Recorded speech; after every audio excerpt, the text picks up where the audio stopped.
আসসালামু আলাইকুম ভাই বন্ধুরা, আজ আমরা জানবো জমজম কূপ কিভাবে সৃষ্টি হয়েছিল এবং মক্কা শহর নামকরণ কেন হয়েছিল এবং কিভাবে হয়েছিল। তো ভিডিওটি শুরু করা যাক। হিকমতময় আল্লাহর কুদরতি লীলাখেলা কে বুঝতে পারে।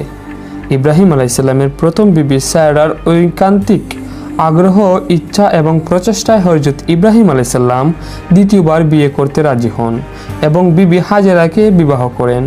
সেই বিবি সারাই ইসমাইল আলাইসাল্লামের জন্মের পর বিবি হাজেরাকে আর সইতে পারেন না। এক সময় তিনি তার ভীষণ ক্রোধে রূপান্তরিত হন এবং বিবি সারা হযরত ইব্রাহিম আলাইসাল্লামকে শিশুপুত্র ইসমাইল সহ বিবি হাজেরার নির্বাসের জন্য জেদ ধরেন। কিন্তু আল্লাহর ভয়ে হযরত ইব্রাহিম আলাইসাল্লাম বিবি হাজেরা ও নিষ্পাপ শিশুপুত্র ইসমাইলকে নির্বাস দিতে রাজি হলেন না। এমনই অবস্থায় হযরত ইব্রাহিম আলাইসাল্লামকে আল্লাহ তাআলা ওহী দ্বারা নির্দেশ দিলেন, হে ইব্রাহিম, সারা যা বলছে তুমি তাই করো।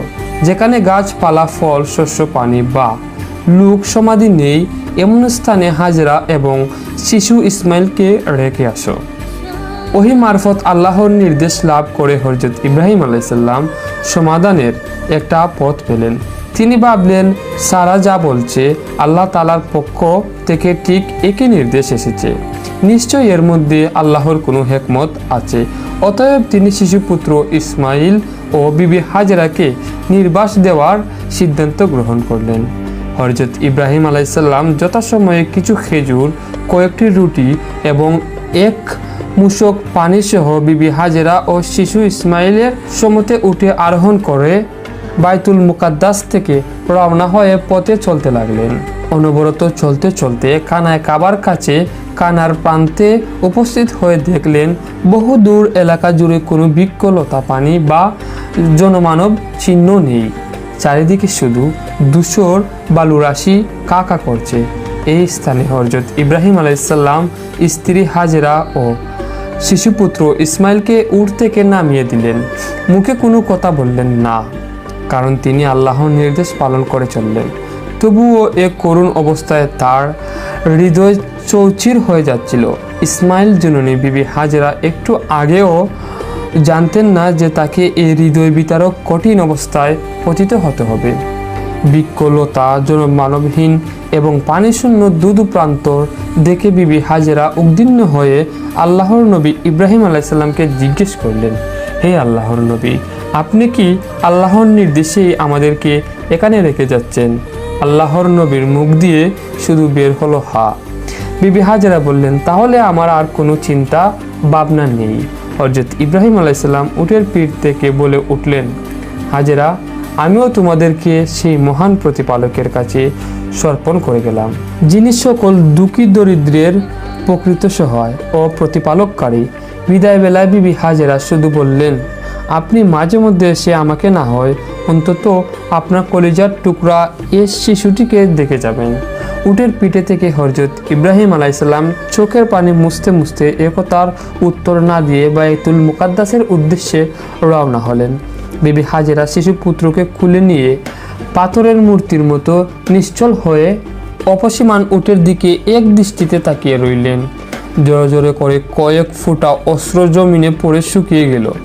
বেদনার তুফানে তার বুকটাকে লণ্ডভণ্ড করে ফেলবার উপক্রম হলো, কিন্তু হৃদয়ে প্রবল শক্তি দিয়ে তিনি তা প্রতিহত করে মনটাকে প্রবোধ দিলেন, ভেঙে পড়ছে কেন, আল্লাহ তো সাথে আছেন। হযরত ইব্রাহিম আলাইসাল্লাম বিবি হাজেরাকে যে সামান্য খাদ্য ও পানি দিয়ে গিয়েছিলেন তা দিয়ে মাত্র 3 দিন কোনো প্রকার অতিবাহিত করলেন। চতুর্থ দিন থেকে উপবাস চলল। এভাবে 7-8 দিন অনাহারে রইলেন। তিনি ধীরে ধীরে অত্যন্ত দুর্বল হয়ে পড়লেন। বুকের দুধ, খাদ্য ও পানির অভাবে একেবারে শুকিয়ে গেছে। বুকে এক ফোঁটাও দুধ নেই, যা পান করে অন্তত ওই অসহায় শিশু আত্মরক্ষা করবে। এখন শিশুপুত্রকে বাঁচাবেন কিভাবে, সেই চিন্তায় তিনি অস্থির হয়ে উঠলেন। শিশু ইসমাইল ক্ষুধায় অত্যন্ত দুর্বল হয়ে গেল।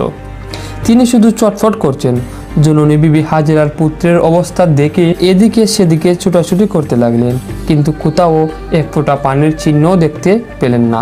শিশুপুত্রের কণ্ঠ পানির অভাবে শুকিয়ে কাঠ হয়ে গেছে। মাথা পাগলুনির মতো এক ফোঁটা পানির খুঁজে একবার সাফা পাহাড়ে আরেকবার মারওয়া পাহাড়ে দৌড়াদৌড়ি শুরু করে দিলেন, কিন্তু না, কোথাও এক ফোঁটা পানির সন্ধান পেলেন না। শিশুপুত্রের অসহায় অবস্থা দেখে বুক ফুটে কান্না আসছে। তিনি আবার কাঁদতে কাঁদতে দৌড়ে শিশুপুত্রের কাছে ফিরে আসেন। মুমূর্ষ অবস্থা শিশু ইসমাইল শুয়ে আছে। মনে হয় মৃত্যুর আর দেরি নেই, কিন্তু বিবি হাজেরার করার তো কিছুই নেই। তাই পুত্রের শিহরে বসে আল্লাহর দরবারে অকুল হয়ে মুনাজাত করলেন, আল্লাহ তুমি সর্বশক্তিমান, দয়াময়, তুমি যা ইচ্ছা তাই করতে পারো। তোমার দরবারে আমার আকুল আবেদন, মাবুদ তুমি এক ফোঁটা পানির ব্যবস্থা করে দাও। এ শিশুপুত্রটির প্রাণ রক্ষা করো। হে পরওয়ারদিগার, এ শিশুটি তোমার দরবারে কোনো পাপ বা অপরাধ করেনি। কোন দোষে এক ফোঁটা পানির অভাবে সে প্রাণ ত্যাগ করবে? ওগো প্রভু, তুমি তো রহমানুর রাহিম, অনন্ত অসীম দয়ার সাগর। তুমি দয়া করে আমার শিশুপুত্রটির প্রাণ রক্ষা করো। বিবি হাজেরার করুণ ক্রন্দনে দয়া করে মহান দয়ালু আল্লাহ পাক জিব্রাইল আলাইসাল্লামকে হারানের নির্জন প্রান্তরে বিবি হাজেরার কাছে পাঠিয়ে দিলেন। জিব্রাইল আলাইসাল্লাম এসে শিশু ইসমাইলের পায়ের কাছে মাটিতে সজোরে একটা আঘাত করলেন। সাথে সাথে একটা গভীর গর্ত সৃষ্টি হয়ে সেখান থেকে অপরিত দ্বারায় ফোয়ারার মতো পানি নির্গত হতে লাগলো। জিব্রাইল আলাইসাল্লাম বিবি হাজেরাকে লক্ষ্য করে বললেন, হে নবী সহধর্মিনী, এ পানি আপনি পান করুন এবং আপনার শিশুপুত্রকে পান করান। আল্লাহর রহমতে এ বরকতময় পানি গ্রহণ করলে ক্ষুধা তৃষ্ণা কিছুই থাকবে না। আর আপনার উসিলায় রাব্বুল ইজ্জত আল্লাহ আজ যে পানির স্রোত প্রবাহিত করলেন, কিয়ামত পর্যন্ত এ স্রোত জারি থাকবে, কখনো বন্ধ হবে না। একথা বলে জিব্রাইল আলাইসাল্লাম চলে গেলেন। তারপর বিবি হাজেরার পরম তৃপ্তিতে সে অমৃত সুধা পান করতে লাগলেন, পুত্রকেও পান করালেন।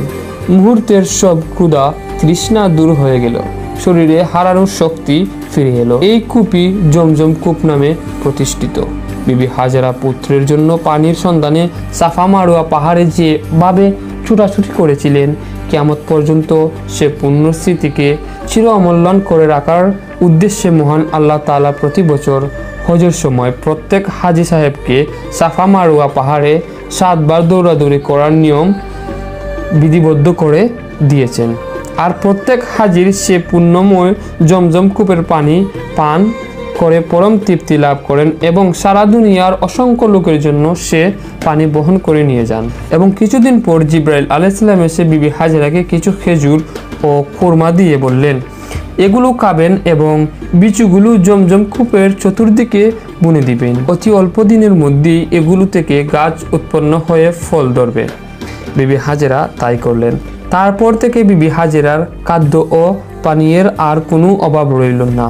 কিছুদিন পর দুরন্ত মরু এলাকায় পানির সন্ধান করতে করতে একদল বাণিজ্য কাফেলার লোকজন সে জমজম কূপের কাছে এসে বিবি হাজেরার অনুমতি কর্মে পরম তৃপ্তির সাথে পানি পান করলো এবং অনুমতি নিয়ে সেখানেই বসবাসের জন্য রয়ে গেল।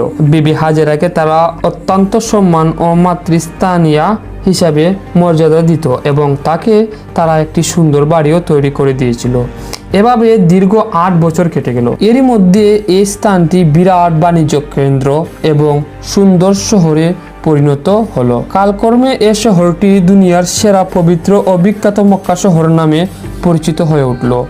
8 বছর পর হযরত ইব্রাহিম আলাইহিসসালাম পুত্র ইসমাইল ও বিবি হাজেরাকে দেখতে এসে তাদের জীবন যাপনের আমূল পরিবর্তন থেকে খুশি হয়ে আল্লাহর দরবারে শুকরগুজার করলেন। এরপর প্রত্যেক বছর তিনি সিরিয়া থেকে মক্কায় এসে তাদেরকে একবার করে দেখে যেতেন। আলহামদুলিল্লাহ। তো আজকের ভিডিও এই পর্যন্তই। সবাই ভালো থাকবেন, সুস্থ থাকবেন, নিজের প্রতি খেয়াল রাখবেন।